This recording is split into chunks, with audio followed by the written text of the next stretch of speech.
नमस्कार, मैं हूं संजय शर्मा। आप देख रहे हैं 4 PM न्यूज नेटवर्क। मोदी सरकार के एक मिनिस्टर हैं, मुझे बहुत पसंद है और मुझे लगता है मुझे ही नहीं, शायद देश में सभी को सबसे ज्यादा पसंद होंगे। आउटस्टैंडिंग मिनिस्टर हैं और सभी लोग तारीफ करते हैं कि मोदी सरकार में अगर कोई सबसे तेज तर्रार काम करने वाला मिनिस्टर है तो उनका नाम है नितिन गडकरी। लेकिन आजकल विचारों के सितारे थोड़े गर्दिश में हैं। बड़े साहब और छोटे साहब के निशाने पर हैं। मतलब प्रधानमंत्री जी और अमित शाह जी के निशाने पर हैं। जेपी नड्डा जी भी थोड़े थोड़े नाखुश रहते हैं। कहानी क्या है ये मैं आपको आगे बताऊंगा। सितारे गर्दिश में इसलिए कह रहे हैं क्योंकि अभी विधान परिषद के चुनाव थे और महाराष्ट्र नितिन गडकरी का, जो देवेंद्र फडणवीस का केंद्र है और जहां से 48 सीटें आती हैं, भारतीय जनता पार्टी की सबसे आशा का केंद्र है। क्योंकि महाराष्ट्र में जो हालात चल रहे हैं, अगर ये हालात कंटिन्यू कर गए, महाअघाड़ी का गठबंधन काम कर गया, ऐसी बना रहा, तो मोदी जी के लिए सिंहासन थोड़ा दूर हो जाएगा 2024 में। तो विधान परिषद का चुनाव था अमरावती, बड़ा इंपॉर्टेंट चुनाव था। बीजेपी पूरा जान लगा रही थी, सरकार है, शिंदे जी ने बिल्कुल घोड़े खोल दिए थे। मगर अमरावती में उद्धव ठाकरे गठबंधन के प्रत्याशी धीरज चुनाव जीत गए। ये झटका इतना बड़ा था। उधर भारतीय जनता पार्टी हार गई शिक्षक निर्वाचन क्षेत्र में। अब नागपुर, जहां पे मोहन भागवत बैठते हैं, नागपुर जहां भारतीय जनता पार्टी का गढ़ है, महाराष्ट्र में सरकार किस तरह गुवाहाटी मॉडल में बनी सब जानते हैं। अब अगर वहां पे विधान परिषद चुनाव में ये हाल है तो 48 सीटों पर क्या हाल होगा, सहज अंदाजा लगाया जा सकता है। तो परेशान थे साहेब, परेशान, छोटे साहेब परेशान। और फिर इन चुनाव के बाद ये लगा कि महाराष्ट्र में गडकरी और फडणवीस के बस का नहीं है। गडकरी जी को भी लगा कि, क्योंकि गडकरी जी को बहुत दिनों से आप देख रहे होंगे साइडलाइन कर रखा था। महाराष्ट्र में रेल का उद्घाटन हो, मेट्रो का उद्घाटन हो या कोई और उद्घाटन हो, गडकरी नजर नहीं आते थे प्रधानमंत्री के दाएं बाएं। तो गडकरी के करीबी तो कह रहे हैं कि हमसे क्या मतलब, जब हमारे नेता को इतना महत्व नहीं दोगे तो निर्वाचन एमएलसी के चुनाव में जीतो हारो, हमारे नेता का क्या मतलब। लेकिन बाकी पार्टी को नेता से मतलब है। सीटें अगर 220 230 के आसपास रह गई तो यही नेता, यही गडकरी देश में एक बड़ी ताकत के रूप में उभरेंगे और प्रधानमंत्री पद के सबसे सशक्त उम्मीदवार बन सकते हैं। तो आज मैं गडकरी के उदय की, भारतीय जनता पार्टी की राजनीति की अंदरूनी कहानी आपको सुनाने जा रहा हूं। यह साल 1997 का था। इंद्र कुमार गुजराल के नेतृत्व में संयुक्त मोर्चे की सरकार चचा केसरी की कृपा पर घिसट रही थी। घिसट में कह रहा हूं, बड़ा रो रो के चल रही थी। उस दौर में भारतीय जनता पार्टी के रणनीतिकारों को लगता था कि कभी भी चुनाव की नौबत आ सकती है और जनता अब की बार अटल बिहारी के नारे पर झूमने के लिए एकदम तैयार बैठी है। लेकिन तभी पार्टी के सबसे बड़े रणनीतिकार और सोशल इंजीनियरिंग के मास्टर कहे जाने वाले के.एन. गोविंदाचार्य की लुटिया डूब गई। उनकी लुटिया डुबोई भी किसी और ने नहीं, बल्कि भारतीय जनता पार्टी के शिखर पुरुष पंडित अटल बिहारी वाजपेयी ने। आप ये भी कह सकते हैं कि गोविंदाचार्य ने अपनी लुटिया डूबने का इंतजाम खुद कर लिया, क्योंकि उन्होंने एक पत्रकार को एक इंटरव्यू दिया और उन्होंने उस इंटरव्यू में वाजपेयी को पार्टी का मुखौटा कह दिया। वो दौर अटल बिहारी वाजपेयी की लोकप्रियता का था, शिखर पर था। उस दौर में हालत ये थी कि संघ की बातों को भी वाजपेयी हवा में उड़ा दिया करते थे, जैसे आजकल मोदी जी उड़ा देते हैं। लिहाजा कोई भी गोविंदाचार्य को वाजपेयी जी के कोप से बचा नहीं पाया। अब आते हैं 2005 के साल में। इतिहास अपने को दोहराता रहता है। इस दौर में गोविंदाचार्य की जगह संजय जोशी विराजमान हो चुके थे। यूं कहें कि पार्टी के बेहद ताकतवर संगठन महासचिव, इतने ताकतवर कि पार्टी के बड़े से बड़े नेता और मुख्यमंत्री उनके सामने शीश झुकाते थे। इनकी ताकत का अंदाजा आप इसी से लगा सकते हैं कि उस दौर में पार्टी के सर्वशक्तिमान नेता लाल कृष्ण आडवाणी, जो पार्टी अध्यक्ष और विपक्ष के नेता दोनों पदों पर काबिज थे, उनसे जिन्ना विवाद के बाद संजय भाई ने इस्तीफा मांग लिया। सोचिए, जब संजय भाई ने आडवाणी जैसे ताकतवर नेता से इस्तीफा मांगा, तब किसी की हिम्मत नहीं हुई कि पार्टी में खुलकर कोई आडवाणी के बचाव में खड़ा हो जाए। लेकिन इन्हीं संजय भाई जोशी पर मोदी जी की भ्रुकुटी तन गई, बिल्कुल वैसे ही जैसे अटल बिहारी वाजपेयी जी की गोविंदाचार्य जी पर तन गई थी।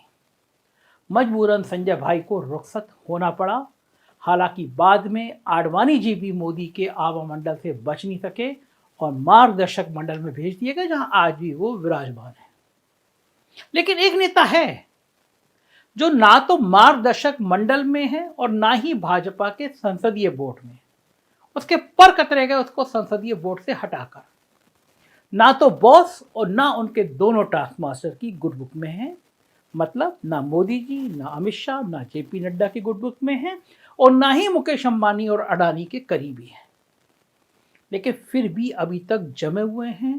अंबानी से तो 36 के आंकड़े लेने के बाद भी जमे हुए हैं। कारण सिर्फ यह है कि संघ में उनकी गहरी पैठ है, विपक्ष में काफी इज्जत है और साथ ही पार्टी के कार्यकर्ताओं के बीच उन्हें हर दिल अजीज कहा जाता है।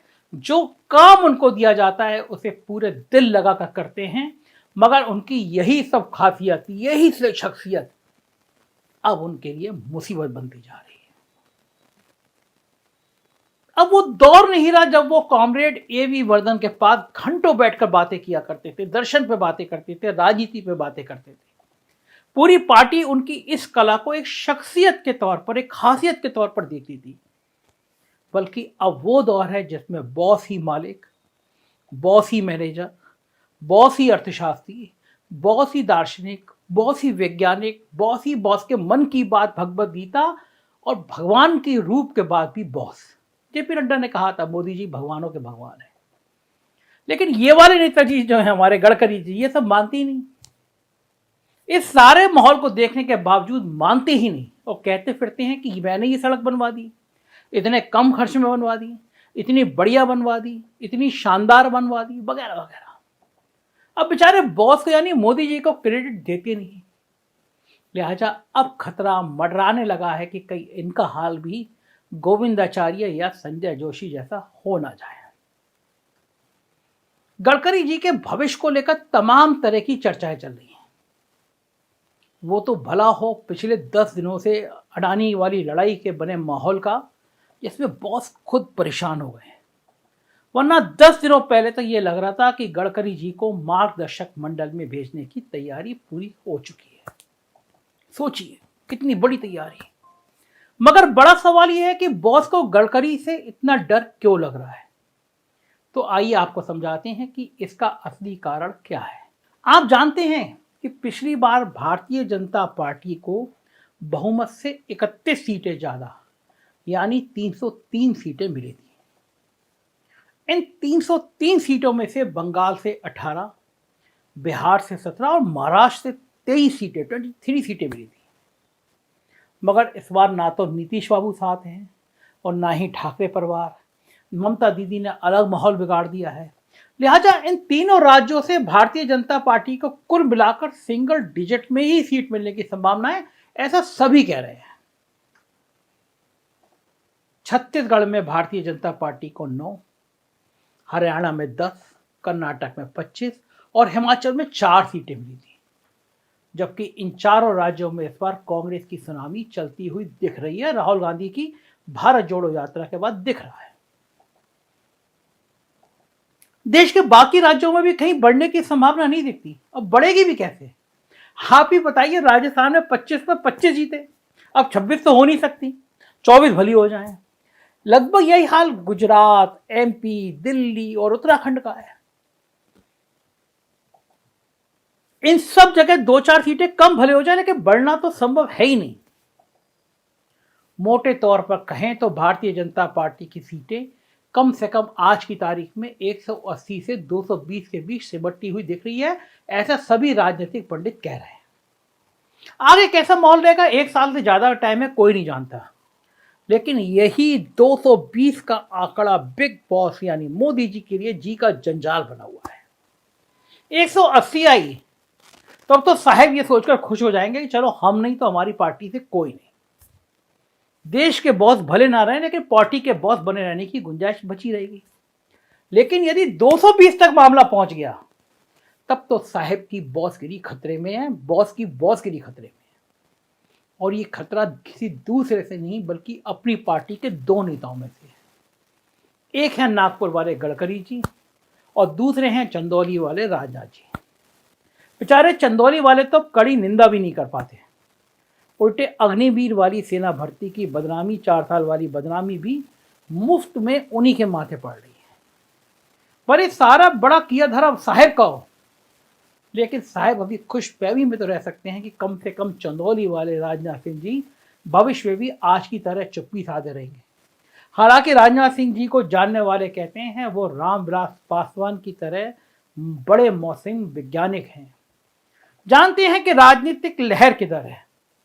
लोकसभा चुनाव के बाद कब कड़ी निंदा कर देंगे ये उनके सिवा कोई नहीं जानता, लेकिन चुप हैं तो साहब भी खुशफहमी में हैं।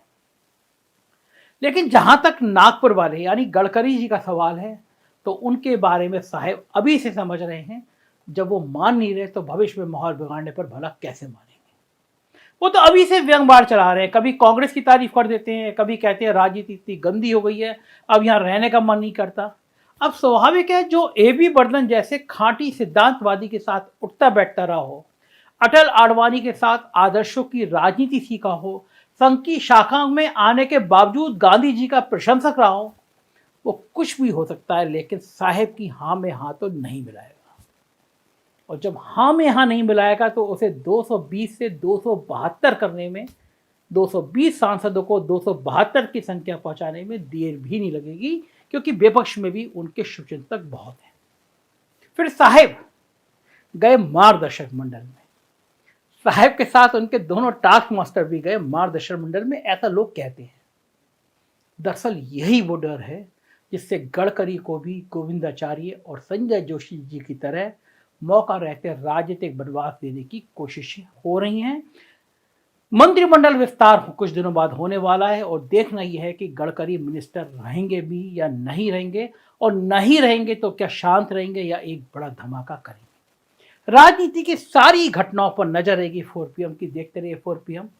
उत्तर प्रदेश की खबरें देखना हो तो हमारा दूसरा चैनल 4PM यूपी, बिहार की देखना हो 4PM बिहार, और गुजरात की देखना हो तो 4PM गुजरात सब्सक्राइब करिएगा। अपना प्यार बनाए रखिएगा। शुक्रिया, थैंक यू।